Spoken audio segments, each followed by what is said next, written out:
Very good morning to all my dear friends. आज 21 जुलाई 2021 है, दिन है Wednesday. First of all I would like to wish all of you Eid मुबारक। May God bless us all. आज हमारे table के ऊपर है डियर फ्रेंड्स चार important articles. Union of disputes, अलग अलग राज्यों के बीच में जो लैंड को लेकर पानी को लेकर इश्यूज होते रहते हैं उसके बारे में बात करेंगे और इसका सॉल्यूशन क्या है ये समझने की कोशिश करेंगे। The fifth coming, this one is about India and Nepal relation. फिर एक बहुत ही इंपॉर्टेंट आर्टिकल है economic stimulus, green energy transition. और लास्ट में जो आर्टिकल है this one is about Pegasus spyware, national insecurity. And then I have one MCQ as well for you guys. आगे बढ़े उससे पहले अगर आप यूपीएससी की प्रिपरेशन कर रहे हैं तो स्टडी IQ लेकर आया है complete online smart course. Bharat की बेस्ट फैकल्टीज ने मिलकर इस स्मार्ट कोर्स को डिज़ाइन किया है। स्मार्ट कोर्स के बारे में ज़्यादा जानना चाहते हैं, इसके फीचर्स के बारे में, डेमो वीडियोस के बारे में, सब्जेक्ट्स, फैकल्टी, प्राइस, सारी चीज़ें आपको हमारे मोबाइल ऐप के ऊपर से मिल जाएगी। तो आज ही डाउनलोड करें स्टडी IQ का mobile app. You can also visit studyIQ.com for more information. आज के लेक्चर की PDF को डाउनलोड करना चाहते हैं, check out my Telegram channel. You can follow me on Facebook, Insta and Twitter as well. आज की पहली खबर यह है कि हमारे दोनों हाउसेज, लोअर हाउस यानी कि लोकसभा, अपर हाउस यानी कि राज्यसभा, दोनों में हमें डिस्ट्रप्शन देखने को मिला। अलग अलग इश्यू की वजह से डिस्ट्रप्शन देखने को मिला, लेकिन सबसे ज़्यादा जो है वो पिगासस स्नूपिंग को लेकर डिस्ट्रप्शन जो है वो काफ़ी ज़्यादा देखने को मिला है। राज्यसभा की बात करें तो राज्यसभा हमारे देश में जो कोविड-19 पेंडेमिक का मैनेजमेंट है उसके ऊपर एक विस्तार से डिस्कशन जो है वो हमें राज्यसभा में देखने को मिलेगी। प्राइम मिनिस्टर नरेंद्र मोदी साहब ने बीजेपी के जो MPs हैं उनको ये कहा है कि ऑपोजिशन वाले जो कोविड-19 को लेकर मिस इन्फॉर्मेशन स्प्रेड कर रहे हैं तो उसको काउंटर करें। Government always open to discuss with farmers to resolve the issue. NS Tomar, Narendra Singh तोमार साहब ने ये कहा है कि सरकार हमेशा किसानों के साथ डिस्कशन करने के लिए तैयार है। किसान के अगर कोई इश्यूज हैं तो उनको डिस्कस करके सॉल्व करने के लिए सरकार हमेशा तैयार है। नेशनल कोविड वैक्सीनेशन ड्राइव की बात करें तो 41.18 करोड़ डोजेस तक हम पहुंच गए हैं। रिकवरी रेट 97.37% पहुंच गया है। 40 crore population of the country still vulnerable to कोविड-19, ये भारत सरकार ने कहा है कि 40 करोड़ लोग आज भी वल्नरेबल हैं, कोविड की चपेट में आ सकते हैं। तो we have to be very careful, हमें इसको लाइटली नहीं लेना चाहिए। मैंने बार बार ये चीज़ बताई है, I am sure regular students आप भी जानते हैं कि this is what we need to do. We have to be careful, mask पहनना, hand wash, right, sanitizer and vaccination, social distancing, physical distancing, ये सारी चीज़ें हमें फॉलो करनी ही पड़ेगी। ईद आज पूरे देश में सेलिब्रेट की जा रही है as we all know. And CBDT grants further relaxation in e-filing of income tax forms till 15th August. फिर ऑस्ट्रेलिया की बात करें तो लगभग ऑस्ट्रेलिया की 50% पॉपुलेशन जो है ये लॉकडाउन की सिचुएशन में है। बांग्लादेश के प्राइम मिनिस्टर ने एक रिजॉल्व यानी कि उन्होंने एक दृढ़ता दिखाई है कि ये कोविड की लड़ाई जो है उसको एकदम जोर से बांग्लादेश जो है वो लड़ेगा और इसको हरा भी देगा। आपकी स्क्रीन के ऊपर ये जो एक तस्वीर है ये चाइना की एक ट्रेन है जिसको पब्लिक किया गया, इसका पहला पब्लिक डेब्यू हुआ। और कहते हैं, चाइना का कहना यह है कि ये जो ट्रेन है इसकी स्पीड है 600 किलोमीटर पर आवर। यानी कि अगर हम लैंड की बात करें तो ज़मीन में सबसे तेज़ अगर कोई व्हीकल है तो that is this Chinese train. ये चाइना का क्लेम है। अब देखते हैं कि रियलिटी में ये ट्रेन की स्पीड इतनी ही ज़्यादा है या फिर ये एक प्रकार से प्रोटोटाइप है। US and its allies accuse China of state-sponsored massive global cyber crimes। और हमारा जो हेलीकॉप्टर है इंडियन एयरफोर्स का सारंग, तो Sarang helicopter Russian air show में पार्ट लेने वाला है। So that's everything about important headlines. Now let's move on to opinion editorials. Union of disputes, Times of India का ये आर्टिकल है। यूनियन ऑफ डिस्प्यूट्स, हमारा देश जो है उसको कहते हैं यूनियन ऑफ इंडिया। हमारे देश में और USA में जो एक बेसिक डिफरेंस है वो ये है कि सी दिस इज इंडिया, यहाँ पर मैं लिख देता हूँ, and this is United states of America. अब यूएस एक ऐसा देश है कि अलग अलग स्टेट्स जो हैं, अलग अलग स्टेट्स ने मिलकर एक देश बनाया है।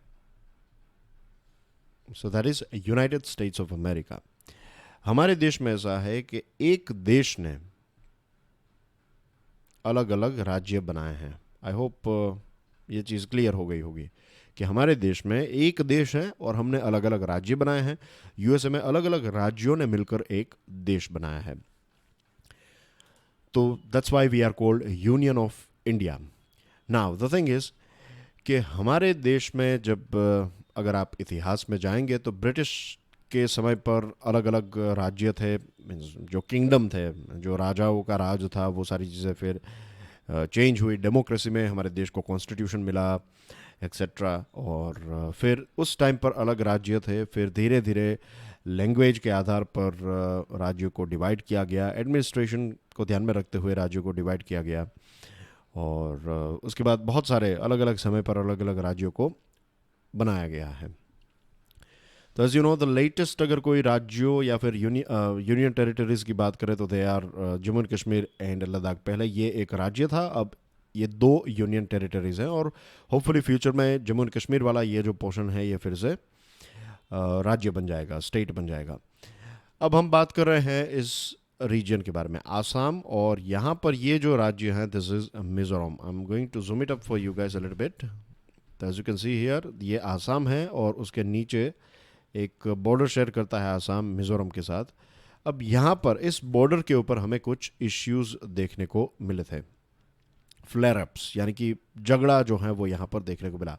अब आसाम के जो ऑफिशियल्स हैं उनका कहना यह है कि मिजोरम के जो लोग हैं वो बॉर्डर क्रॉस करके आसाम का जो फॉरेस्ट वाला पोर्शन है, इस फॉरेस्ट वाले एरिया में ये लोग आ जाते हैं और यहाँ पर एनक्रोचमेंट करते हैं, यानी कि यहाँ पर सेटल हो जाते हैं।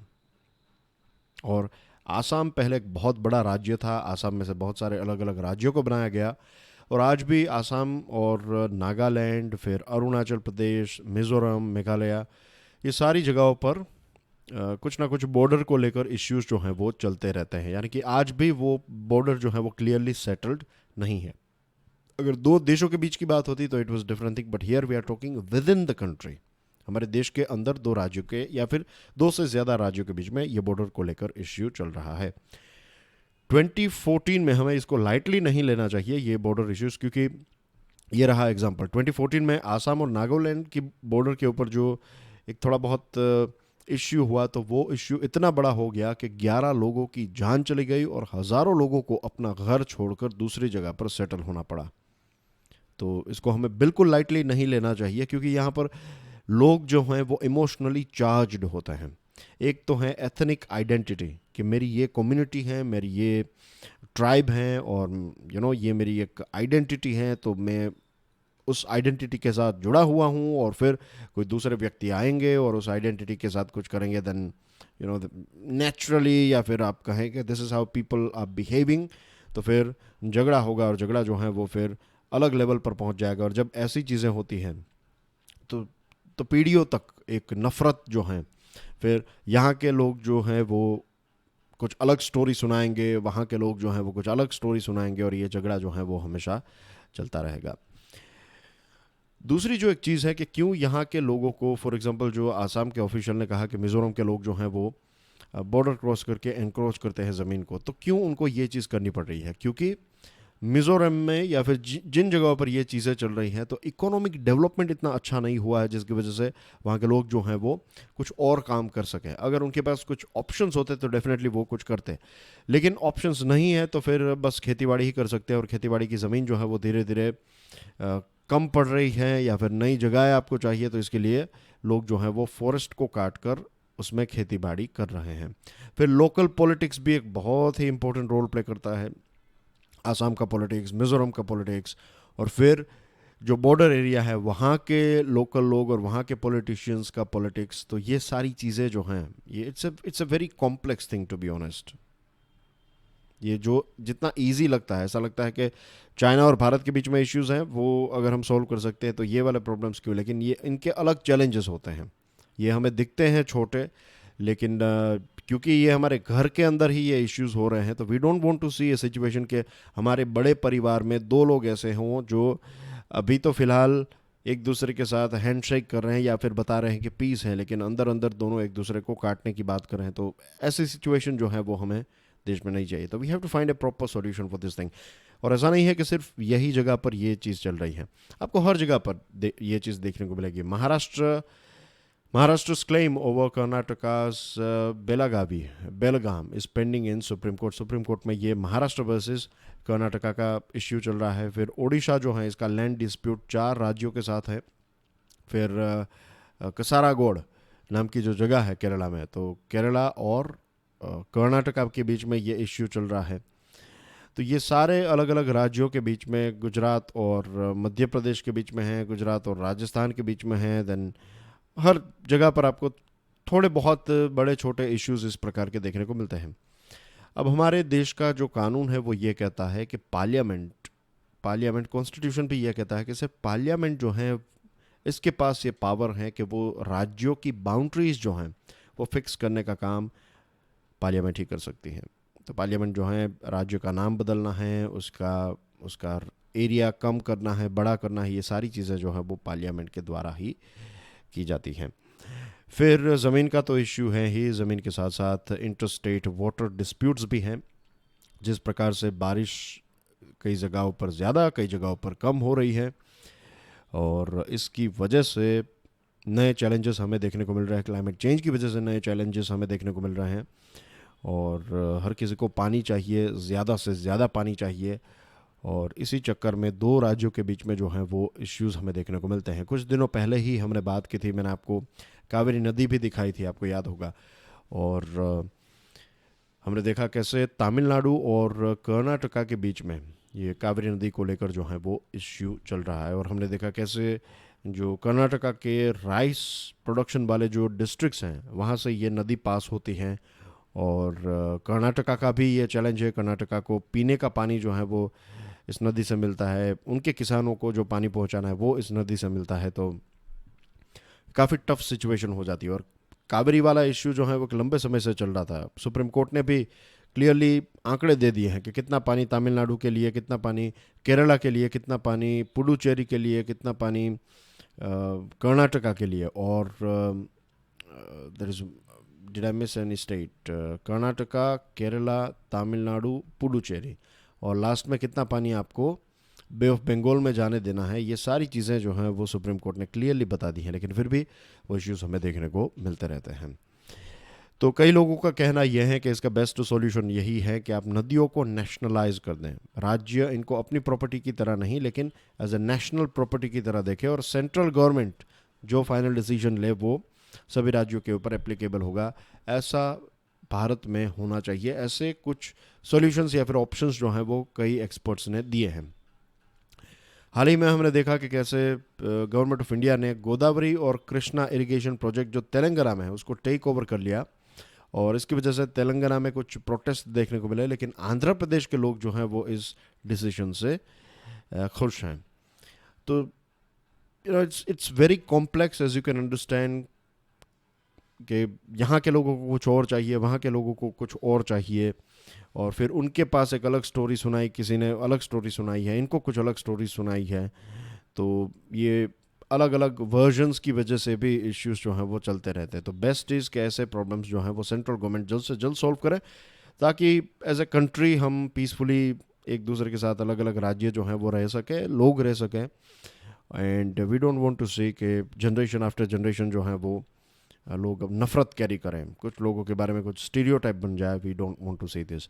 और ये सारे प्रॉब्लम्स तभी सॉल्व हो सकते हैं जब सभी राज्यों के पॉलिटिशियंस जो हैं वो ये अपने खुद के बेनिफिट्स को साइड में रख के इस बात के ऊपर फोकस करें कि नेचर के लिए सबसे बेस्ट क्या होगा, हमारे कल्चरल हेरिटेज के लिए सबसे बेस्ट क्या होगा। और जो भी चीज़ हम कर रहे हैं, डैम बना रहे हैं, इरिगेशन प्रोजेक्ट, ज़मीन के फॉरेस्ट में अगर खेती बाड़ी करने के बारे में सोच रहे हैं, जो भी हम चीज़ करें क्या ये सस्टेनेबल है? अगर सस्टेनेबल नहीं है तो वो फिर मत कीजिए। अगर नेचर के खिलाफ है तो फिर मत कीजिए। अगर कल्चरल हेरिटेज के खिलाफ है तो मत कीजिए। अगर ये हमारे पॉलिटिशियंस और लीडर्स के अंदर ये विल पावर और ये अगर ताकत आएगी they can take this stand, अगर वो ऐसे स्टैंड ले पाएंगे कि जो सही है वो करेंगे, भले ही वो पॉलिटिकली बेनिफिशियल हो या ना हो, तो धीरे धीरे जो है वो लोगों का स्टैंडर्ड भी इंक्रीज होगा, लोग भी समझेंगे। बट क्या इतने सेंसिबल लोग हमारे यहाँ पर हैं? That's a question that I am asking you guys. आप सोचिएगा इसके बारे में। पायोनियर द फिफ्थ कमिंग, आपकी स्क्रीन के ऊपर जो तस्वीर है, इनका नाम है शेर बहादुर देउबा। शेर बहादुर देउबा जो है ये नेपाल के नए प्राइम मिनिस्टर बन चुके हैं, और ये पहली बार नहीं बने हैं, fifth time he is becoming the prime minister. That's why the article goes by the name the fifth coming. तो ये पांचवी बार ऐसा है कि वो नेपाल के प्राइम मिनिस्टर बने हैं। And I am sure you know कि नेपाल में अप्स एंड डाउन्स काफ़ी कुछ सालों से जो हैं, एक लगभग दशक से भी ज़्यादा वक्त हो गया है कि नेपाल के पॉलिटिक्स में आपको अप डाउन्स देखने को मिलते रहते हैं। लोअर हाउस में उनको जो कॉन्फिडेंस वोट हैं वो इजीली उनको मिल गया, तो he is the new prime minister of Nepal.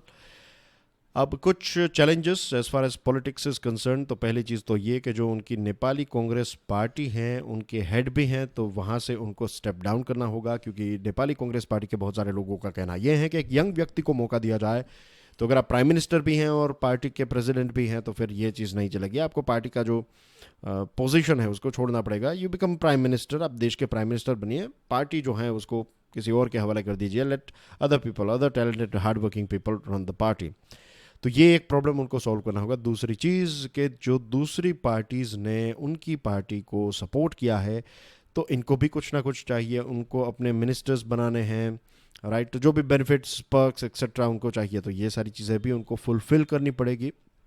Madhesi जो हैं, मधेसी वहाँ की जो पार्टी हैं तो काफ़ी फ्लूइड हैं। इससे पहले भी ऐसा हुआ था कि वो सरकार के पार्ट थे लेकिन ओपोजिशन को सपोर्ट करने लगे थे, तो उनको भी खुश रखना पड़ेगा, वरना फिर और ज़्यादा चैलेंजेस जो हैं वो शेर बहादुर देउबा को फेस करने पड़ सकते हैं। अब फॉरेन पॉलिसी की बात करें तो फॉरेन पॉलिसी के ऊपर भी नेपाल को काम करना होगा, क्योंकि पिछले कई समय से हमने देखा कि कोई ऐसी खास क्लैरिटी जो है वो उनकी फॉरेन पॉलिसी को लेकर नहीं है। कौन उनके दोस्त हैं, कौन उनके एनक्रोचर्स हैं, कौन उनकी ज़मीन को हड़प रहे हैं, ये सारी चीज़ें आज भी नेपाल ने क्लियरली डिफाइन नहीं की हैं।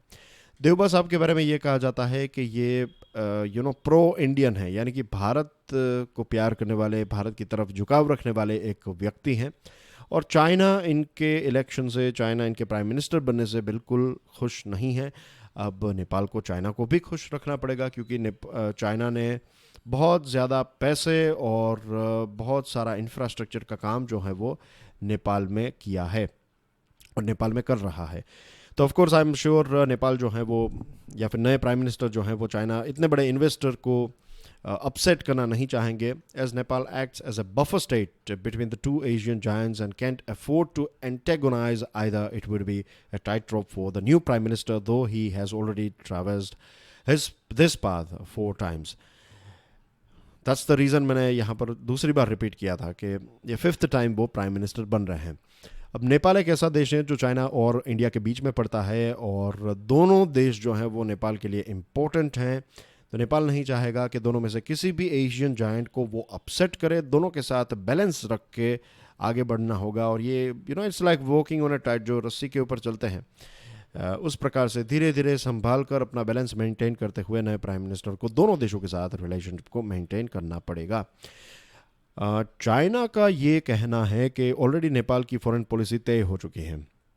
उसका मतलब यह है कि क्योंकि देउबा साहब आ गए हैं तो नेपाल जो है वो एंटी चाइना हो गया है, ऐसा नेपाल मीन्स चाइना के कुछ लीडर्स का कहना ये है। अब इसके पीछे टैक्टिक्स भी हो सकती है, ऐसा स्टेटमेंट अगर इश्यू किया तो फिर ऑफकोर्स नेपाल से ये स्टेटमेंट आएगा कि नहीं नहीं ऐसी बिल्कुल बात नहीं है, देखिए हम आपके साथ ये करेंगे वो करेंगे एक्सेट्रा।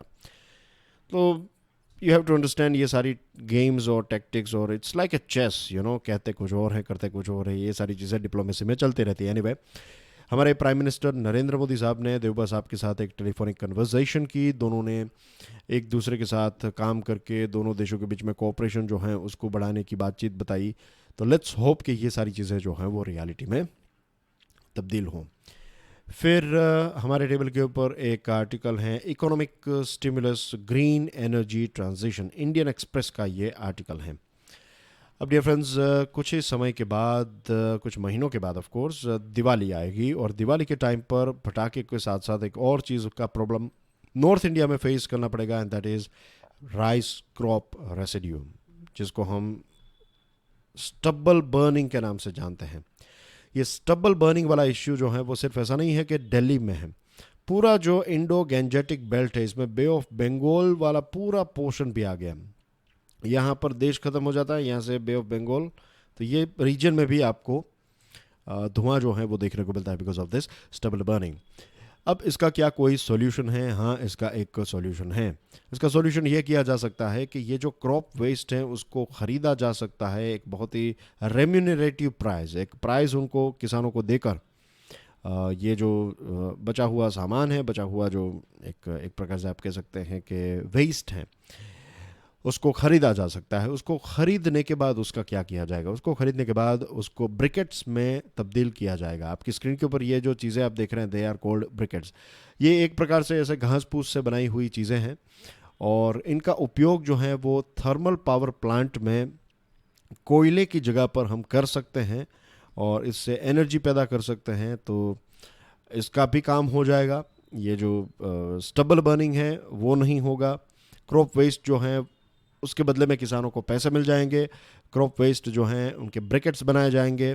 ब्रिकेट्स जो हैं इनका उपयोग कोयले की जगह पर किया जाएगा, और इलेक्ट्रिसिटी जो है वो पैदा की जाएगी। अब एनटीपीसी जो हैं उसने ऑलरेडी ये चीज़ कर ली है, और एनटीपीसी का कहना, और उन्होंने जब ये सक्सेसफुली इसको ट्राई किया तब पता चला कि इसमें कोई भी आपका खर्च जो है वो ज़्यादा बढ़ नहीं रहा है। कोयले के मुकाबले ब्रिकेट्स जो हैं वो काफ़ी अफोर्डेबल हैं, और ये सारी चीज़ें करने के लिए, आपको ब्रिकेट्स तब्दील करने के लिए यू नीड प्राइवेट एंटरप्रेन्योर्स। तो नए बिजनेसेस को भी अपॉर्चुनिटी मिलेगी, नए लोगों को जॉब मिलेगी, डिमांड क्रिएट होगी, ट्रांसपोर्ट, लेबर एक्सेट्रा सारी चीज़ें, और एयर पोल्यूशन जो है वो भी कम होगा, तो सरकार का खर्च जो है वो भी कम हो जाएगा। But the thing is we have to, this is the time, if you want to do it we need to do it, we have to start now. अभी ही, आज से ही इसकी शुरुआत जो है वो कर देनी चाहिए। फिर इलेक्ट्रिक व्हीकल्स की बात करें, let me take you to the title of this article. ये वैसे लंबा टाइटल था, लेकिन मैंने इसको शॉर्ट कर दिया। इकोनॉमिक स्टिमुलस के लिए और ग्रीन एनर्जी, इकोनॉमिक स्टिमुलस के साथ साथ we need green energy transition. तो इस थीम के ऊपर हम बात करें, तो ये हो गई स्टबल बर्निंग के सॉल्यूशन की बात। अब बात करें पोल्यूशन की, तो इलेक्ट्रिकल व्हीकल्स यानी कि ईवीज जो हैं, ये कार्स, 3 व्हीलर्स, 2 व्हीलर्स मार्केट में अवेलेबल हैं। ये पोल्यूशन कोज नहीं, मीन्स पोल्यूशन नहीं करते हैं, right, they are pollution free, but we have to make sure कि जो इलेक्ट्रिसिटी हम पैदा कर रहे हैं that should also be pollution free, वरना इसका कोई फ़ायदा नहीं रहेगा। ये जो इलेक्ट्रिक व्हीकल्स हैं, ये मैकेनिकल पार्ट्स इसमें ना के बराबर होते हैं कंपेयर टू कन्वेंशनल व्हीकल्स, तो इसका वेयर एंड टेयर जो है वो भी कम होता है, और पर किलोमीटर अगर आप एवरेज निकालें, माइलेज निकालें, तो it is very cheap, right, it is nearly free आप कह सकते हैं। आपको जो प्रोडक्ट है वो ख़रीदने में पैसे देने पड़ेंगे, लेकिन उसके बाद इट्स नियरली फ्री। लेकिन इसकी डिमांड जो है वो इतनी ज़्यादा क्यों नहीं हो रही? इसके पीछे मेन रीज़न बस एक ही है, दैट इज़ चार्जिंग इंफ्रास्ट्रक्चर। जब तक हमारे देश में एक प्रॉपर चार्जिंग इंफ्रास्ट्रक्चर अवेलेबल नहीं होगा, रेजिडेंशियल एरिया में, ऑफिस में, फिर आप अगर कहीं पर रास्ते पर जा रहे हैं, तो यहाँ पर अगर आपको ये कॉन्फिडेंस, जैसे आज हमारे कैसे पेट्रोल पंप्स की बात करें, तो वी हैव दिस कॉन्फिडेंस कि आप कहीं पर भी जाएंगे आपको पेट्रोल पंप्स मिल जाएंगे, राइट। तो ऐसा ही अगर चार्जिंग स्टेशन के साथ होता है, चार्जिंग इंफ्रास्ट्रक्चर के साथ होता है, तो दैट विल बूस्ट कॉन्फिडेंस, और अवेलेबिलिटी के साथ साथ टाइम, कि आपकी कार अगर लेट से 5 मिनट के अंदर या फिर मैक्सिमम 10 मिनट के अंदर फुल्ली चार्ज हो जाती है, ऐसी कोई टेक्नोलॉजी हमें मिल जाए। आई एम श्योर एक दिन ऐसा भी आएगा कि आप एक जगह पर जाएंगे और with in seconds, couple of seconds आपकी कार जो है वो चार्ज हो जाएगी। यहाँ पर आप पेमेंट करेंगे और पूरी प्रोसेस जो है वो 1 मिनट के अंदर ख़त्म हो जाएगी। आपकी कार आई, चार्ज हो गई, पेमेंट आपने कितनी चार्ज हुई कार उस हिसाब से पेमेंट दिया, या फिर पेमेंट देना भी नहीं पड़ेगा, ऑटोमेटिकली आपकी कार जैसे फास्टैग कट हो जाता है वैसे कट हो जाएगा, and that's it, you are done, you can move on. तो ऐसे बहुत सारी जगह आएगी जहाँ पर आपको पूछा जाएगा कि do you want to charge your car, if you say yes, तो कुछ चलते चलते भी कार जो है वो वायरलेसली चार्ज हो सकेगी। ऐसी टेक्नोलॉजीज भी फ्यूचर में आएंगी। This is my vision imagination, but this is possible. तो जब तक ये दो चीज़ें नहीं होगी, चार्जिंग इंफ्रास्ट्रक्चर और स्पीड, तब तक लोग जो है वो ये ईवीज़ को खरीदेंगे नहीं। तो इसके लिए एक नेशनल प्रोग्राम हमारे देश में होना चाहिए, और ये पॉसिबल भी है, क्योंकि पेरिस एग्रीमेंट के तहत भारत ने जो कमिटमेंट दिया है, that is very huge commitment, 450 gigawatt by 2030। इतना हम ग्रीन एनर्जी से पैदा करेंगे। तो अगर हम ये अचीव कर सकते हैं तो we can do anything. This is in itself a very big target. किसी को लग नहीं रहा था कि भारत ये कर पाएगा, लेकिन जिस हिसाब से हम, जो स्पीड है हमारी फ़िलहाल, उससे लगता है कि डेफिनेटली हम ये अचीव कर पाएंगे। दूसरी जो चीज़ है जो जर्मनी ने की है, that is called feed in tariff. Feed in tariff में क्या होता है, एक नेशनल पॉलिसी की आवश्यकता होती है कि आप जो गांव के एरिया में या फिर आप जो इलेक्ट्रिसिटी पैदा करेंगे, तो डिस्ट्रीब्यूशन कंपनीज जो हैं वो फीड इन टैरिफ जिसको कहते हैं, कि ये इलेक्ट्रिसिटी जो है वो दूसरी जगहों पर सप्लाई कर देगी और आपको इससे पैसे मिलेंगे। और इससे फ़ायदा ये होगा कि रूरल एरिया में जो सोलार पावर है उसको पैदा किया जाएगा, इलेक्ट्रिक ग्रिड जो है उसके साथ कनेक्ट किया जाएगा, और फिर लोगों को इलेक्ट्रिसिटी की सप्लाई जो है वो मिलती रहेगी। डिस्ट्रीब्यूशन कंपनीज को वैसे भी बहुत ज़्यादा खर्च होता है, गांव तक इलेक्ट्रिसिटी पहुंचाने में उसका खर्च 7 रुपीज़ पर यूनिट हो जाता है। अगर वो ये फीड इन टैरिफ मेथड को फॉलो करें तो 4 रुपये पर यूनिट उनको इलेक्ट्रिसिटी मिल सकती है। जर्मनी ने यही किया, और इसी वजह से जर्मनी जो है वो आज सोलर पावर यूज़ में एक ग्लोबल लीडर है। तो we need to do this thing. फिर एलपीजी स्टोव्स और सिलेंडर्स घर घर तक पहुंच गए हैं, तो काउडंग की अब उतनी ज़्यादा रिक्वायरमेंट नहीं है। तो what to do with cow dung? Cow dung भी एक वेल्थ है। What we need to do is, हम एक छोटा सा प्लांट जो है वो विलेज लेवल पर लगा सकते हैं। इसमें आप कोई प्राइवेट एंटरप्रेन्योर्स को सपोर्ट कर सकते हैं, सब्सिडी प्रोवाइड कर सकते हैं, और ये जो काउडन से जो गैस पैदा होगा तो उससे भी हम इलेक्ट्रिसिटी जो है वो जनरेट करके अलग अलग गाँवों तक या फिर उस पर्टिकुलर गाँव में फिर से इलेक्ट्रिसिटी का इस्तेमाल जो है वो किया जा सकता है। तो ये सारी चीज़ें करने से जॉब्स भी जनरेट होगी और इकोनॉमिक डेवलपमेंट भी होगा। और हमारे देश में लार्जेस्ट कैटल पॉपुलेशन है दुनिया की, तो कितना सारा ये काउडंग जो है वो जनरेट होता है और कितनी सारी कमर्शियल एनर्जी इससे हम पैदा कर सकते हैं। तो हमें चाहिए कुछ इनोवेटिव और एफोर्डेबल पाथवेज जिसकी वजह से हम, जिसके ऊपर चलते हुए हम जॉब्स भी जनरेट कर सकें, नए बिजनेसेस एंटरप्रेन्योर्स को प्लेटफॉर्म दे सकें, एनर्जी के सॉल्यूशंस निकाल सकें, पॉल्यूशंस। तो एक प्रकार से पूरा एक ग्रीन, आप कह सकते हैं कि ग्रीन वर्चुअस सर्कल हमें क्रिएट करना है। Moving on to next item, national security. Indian Express का ये आर्टिकल है आपकी स्क्रीन के ऊपर, ये जो एक कार्टून है, दिस इज शार्लॉक होम्स। तो what we need, why we have Sherlock Holmes here, because we need to investigate, we need a proper probe, एक प्रॉपर इन्वेस्टिगेशन होनी चाहिए। क्योंकि जब एक इजरायली कंपनी यह कहती है कि ये सॉफ्टवेयर हम सरकारों को ही बेचते हैं, गवर्नमेंट को ही बेचते हैं, इसके अलावा किसी को भी नहीं, तो हमें ये पता होना चाहिए कि हमारे देश ने इसको कब ख़रीदा, हमारे देश की कौन सी ऐसी एजेंसीज़ हैं जो इसका इस्तेमाल कर रही हैं, क्यों इसका इस्तेमाल कर रही हैं, टेररिस्ट को पकड़ने के लिए, ड्रग लॉर्ड्स को पकड़ने के लिए, तो that is acceptable, that is understandable. लेकिन जब अपोजिशन पार्टीज़ के लोग हैं, सिविल सोसाइटी के लोग हैं, जर्नलिस्ट हैं, इनफैक्ट कॉन्स्टिट्यूशनल अथॉरिटीज़, ऐसे लोगों को, और इंडियन एक्सप्रेस के 2 करंट और एक फॉर्मर एडिटर को भी इस लिस्ट में या फिर सर्वेलेंस में रखा गया था। तो अगर ऐसी सिचुएशन हमारे देश में है तो वी नीड टू नो कि किसके आदेश से ये हुआ और ये सारी चीज़ें क्यों हो रही हैं। This is not acceptable at all. हमारे नए मिनिस्टर जो हैं इंफॉर्मेशन टेक्नोलॉजी के, अश्विनी वैष्णव, तो उन्होंने ये कहा है कि ये सारी चीज़ें जो हैं वो भारत की डेमोक्रेसी की छवि को ख़राब करने के लिए सब लोग कह रहे हैं। अमित शाह साहब का कहना यह है कि ये डिस्ट्रप्टर्स और ऑब्स्ट्रक्टर्स की एक चाल है। और मिनिस्टर वैष्णव साहब ने यह भी एक्सेप्ट किया है कि देश में ऑफ कोर्स प्रोसीजर्स और प्रोटोकॉल्स होते हैं कि अगर आपको इस प्रकार की कोई 2 लोग बात कर रहे हैं, मैसेजेस कर रहे हैं एक्सेट्रा, तो ये सारी चीज़ों के ऊपर नज़र रखने के लिए you have rules and regulations and we have rules and regulations, और आपको उन लॉफुल रूल्स एंड रेगुलेशंस को फॉलो करते हुए आप इंटरसेप्शन कर सकते हैं। तो हर एक देश में ये चीज़ तो होती ही है आज के ज़माने में, we need to do this thing. लेकिन उसकी एक रेड लाइन भी होती है, उसकी एक चीज़ होती है, you can not cross that line. और यहाँ पर यह लग रहा है कि ओपोजिशन लीडर्स और उनके ऊपर स्नूपिंग करने से एक रेड लाइन जो है वो क्रॉस कर ली है, और इससे जो हमारी कॉन्स्टिट्यूशनल गारंटी है, राइट टू प्राइवेसी, तो ये भंग होती है। मैं अपने पर्सनल जो दोस्त हैं, जो भी मेरे पर्सनल कांटेक्ट में है, तो उनके साथ जो भी बात करूं that should be private, that should be between me and that person. उसमें सरकार की दखल अंदाजी जो है वो कोई भी एक्सेप्ट नहीं करेगा। The Pegasus allegation have cast a shadow on integrity of institution. तो ये इंटीग्रिटी जो एक दाग लग गया है, तो दाग निकालने के लिए you need an investigation, that's the only solution for it. सरकार के ऊपर ये भी इल्ज़ाम लगाए जाते हैं कि सरकार जो है वो इनटॉलरेंट हो चुकी है, और अगर आप उनके खिलाफ बोलेंगे तो आपको जेल में डाला जाता है या फिर आपके ऊपर केस होता है। तो ये सारी चीज़ें सरकार को, अगर इस प्रकार की जो बातें हो रही हैं उनको बंद करना है, तो सरकार को ट्रांसपेरेंटली इस पर्टिकुलर इश्यू को प्रोब करना चाहिए, एक थरो इन्वेस्टिगेशन होनी चाहिए। एपेक्स कोर्ट ने राइट टाइम पर एक स्टेप लिया है। हर बार यही चीज़ होती है कि कोर्ट्स को ही स्टेप इन करना पड़ता है। अब देखते हैं आगे इसमें क्या होता है। Let's wait and watch, let's hope कि एक प्रॉपर इन्वेस्टिगेशन होगी और उसका एक प्रॉपर आंसर पूरे देश को मिलेगा।